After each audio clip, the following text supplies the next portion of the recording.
Soldering আয়রনে একটা problem প্রায় দেখা যায়, তা হলো সোল্ডারিং আয়রনে সোল্ডার না লাগা। তো এই সোল্ডারিং আয়রনে সোল্ডার কেন লাগে না এবং এর সমাধান কি আছে, আজকের ভিডিওতে আমি এটার ব্যাপারে কথা বলবো। যদি আপনার সোল্ডারেও ঠিক এরকম প্রবলেম হয় তো আপনি আমার ভিডিওটা পুরোপুরি দেখতে পারেন, এবং এই ভিডিওটা শেষে আপনি নিজে জেনে যাবেন আপনার সোল্ডারটা কেন হয়েছিল এরকম এবং এর সমাধান কী ছিল। তো নমস্কার বন্ধুরা, আমার নাম টিলন মণ্ডল আর আপনারা দেখছেন ওয়াইন্ডিং এক্সপেরিমেন্ট। তো চলুন ভিডিও শুরু করা যাক।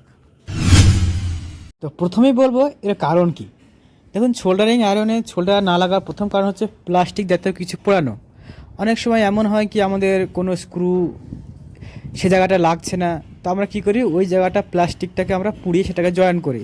কিংবা এমনও হয় অনেক কিছু ফেটে যায়, তো সেই ফাটাটাকে আমরা ঠিক করার জন্য আমরা এরকম প্লাস্টিক পোড়াই, এবং সেই প্লাস্টিকটা পোড়ানোর জন্য আমরা আমাদের ছোলাটাকে ইউজ করি।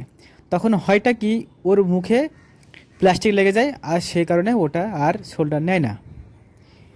তো আপনাদেরকে আমি এটাই বলবো যে আপনারা শোল্ডার করার সময় যখনই প্লাস্টিক পোড়াবেন তো সাথে সাথে সেটার মুখটা পরিষ্কার করে রাখবেন। তবে সাথে সাথে মানে গরম অবস্থায় নাই, যখন সেটা ঠান্ডা হবে তখন। যদি আপনি গরম অবস্থায় করেন তাহলে আপনি দেখবেন যে আপনার যে প্রবলেমটা ছিল সেটা সলভ হয়নি, মানে সেখানে শোল্ডার লাগবে না। এবার আসি দ্বিতীয় কারণে। দেখুন, দ্বিতীয় কারণ হিসেবে যেটা বলা যায় তা হলো ওভারহিটিং। অনেক সময় হয় কি আমাদের কোনো একটা সোল্ডারিং করতে 2 মিনিট 3 মিনিট কিংবা 5 মিনিট পর পর কোনো একটা সোল্ডারিং করতে হয়। তো সেক্ষেত্রে তো আমরা ছোলাটাকে বন্ধ রাখি না, আমাদের ছোলাটা কন্টিনিউ চলতে থাকে আর আমরা অন্যদিকে অন্য কাজ করতে থাকি। তো এভাবে চলতে থাকলে কি হয়, শোল্ডারটা এক টাইমে ওভারহিটিং হয়ে যায় এবং আপনি নিজেই দেখবেন যে ওর মুখটা পুরো কালো কালো হয়ে গেছে। আর ওই টাইমে যদি আপনি ওই শোল্ডারটাকে ওখানে টাচ করান তো দেখবেন ছোলাটা একদম গলার সাথে সাথে ওটা পড়ে যাচ্ছে। তো ওখানে থাকেই না ওখানটায়। তো এই ওভারহিটিংটা থেকে আপনি কীভাবে বাঁচবেন? তো দেখুন, যখনই দেখবেন যে আপনার নেক্সট শোল্ডার করতে কমসে কম 2 মিনিট কিংবা 3 মিনিট লাগবে, তখন আপনি এক কাজ করতে পারেন, ওটাকে বন্ধ করবেন না। এভাবে বন্ধ আর অন করলে আপনার এলিমেন্টে খারাপ হতে পারে। তো আপনি তার জন্য একটা আলাদা করে আপনার মেন বোর্ডের সঙ্গে কিংবা আলাদা করে কোনো একটা বোর্ড বানাতে পারেন, যেটার সাইডে আপনার একটা থাকবে রেগুলেটর।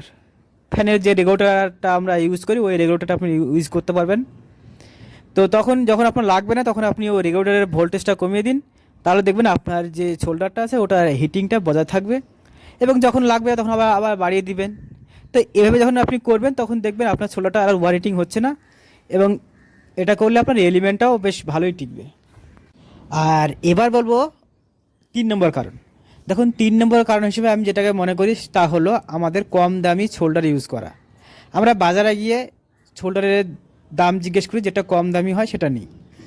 আপনি হয়তো জানেন না যে একই শোল্ডার, 50 গ্রাম শোল্ডার 60 টাকা থেকে শুরু করে 200 টাকা পর্যন্ত হয়। তো আপনি যদি এখন 60 টাকা দামের শোল্ডারটা ইউজ করেন তো ওটা তো 1 নম্বর প্রচুর হিট লাগে ওটাতে, আর ওভার হিটিং হলে তো আপনার শোল্ডারটা বলেছি মুখটা এমনি কালো কালো হয়ে যাবে। প্লাস ওই কম দামি শোল্ডারের মুখ থেকে দেখবেন এক টাইপের নোংরা বের হয়, কালো কালো নোংরা, যেটাকে সবাই মাটি মাটি বলে, কিন্তু মাটি অ্যাকচুয়ালি না, কিন্তু ওটার থেকে দেখবেন একটা কালো কালো একটা কী একটা জিনিস বের হয়, একটা ময়লা টাইপের, যেটার যে কারণে শোল্ডারের মুখটা পুরোপুরি নোংরা হয়ে যায়, এবং ওটার কারণে আরও শোল্ডারটা নেয় না আপনার ওখানে। তো দেখবেন যখনই বাজারে যাবেন তো একবারে কম দামি শোল্ডার ইউজ করবেন না, কমসে কম 120 টাকা কিংবা 140 টাকা এরকম একটা দামি শোল্ডারিং ইউজ করার চেষ্টা করবেন। দেখবেন ওখানে শোল্ডারিং করেও মজা পাবেন, প্লাস ওই শোল্ডারগুলো অল্প হিটে সুন্দর শোল্ডার হয়। আমি যেমন 140 টাকা দামের শোল্ডারটা ইউজ করি। এবার বলবো, এত কিছুর পরেও যদি আপনার শোল্ডারে মুখটা কালো হয়ে যায় কিংবা ময়লা হয়ে যায় তো আপনি কি করবেন? দেখুন, এবার আমি যেটা বলবো সেটা হচ্ছে সব থেকে মাস্টার একটা টিপস আপনাকে দিচ্ছি আমি। আপনি বাজারে যাবেন, বাজারে গিয়ে বলবেন গ্লু স্টিক, যেটা আপনি চিনেন হয়তো, একটা গ্লু স্টিক নিয়ে আসবেন। সেই গ্লু স্টিকটাকে পুড়িয়ে একটা টিনের পাত্রতে রাখবেন, যেটা ফ্লাক্সের যে পাত্রটা হয় মানে কৌটোটা, ওখানে আপনি রাখতে পারেন গলিয়ে। তারপর কী করবেন, যখন দেখবেন যে আপনার শোল্ডারটা গরম হয়ে গেছে কিংবা ওভারহিটিং হয়ে গেছে কিংবা মুখটা কালো কালো হয়ে গেছে, তখন আপনি ওর মুখটা ওই গ্লু স্টিকের মধ্যে পোড়াবেন। আপনি হয়তো শুনে ভাবছেন যে ওটা তো একটা প্লাস্টিক, ওখানে পোড়ালে তো আরও মুখটা কালো হয়ে যাবে। বন্ধু না, আপনি নিজে খেয়াল করুন, দেখুন যখনই আপনি ওই মুখটা ঢোকাবেন তো দেখবেন আপনার মুখটা, শোল্ডারের মুখটা পুরোপুরি পরিষ্কার হয়ে গেছে, এবং ওখানে সুন্দরভাবে শোল্ডার লাগবে।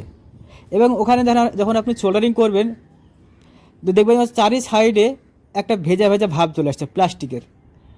তো এটা ছিল সব থেকে মাস্টার টিপস একটা, এটা করলে হবেই হবে 100% আপনার। তো যেটা আমি করি, যদি বিশ্বাস না হয় আপনি নিজে একবার ট্রাই করে দেখুন। তো আশা করি আপনি বুঝতে পেরেছেন যে আপনার শোল্ডারটা কেন এরকম হচ্ছিল এবং এটা থেকে কী করে আপনি বাঁচবেন। তো এরকমই আমি আরও ভিডিও আনবো। যদি আপনার আমার ভিডিওকে ভালো লাগে, লাইক শেয়ার কমেন্ট এসব কিছু করতে লাগবে না, শুধু আপনি আমার যে ভিডিওটা দেখেছেন এতক্ষণ টাইম ধরে, এতে আমি অনেক খুশি। তো আজকের মতো ভিডিও এখানে শেষ করব। শুভরাত্রি।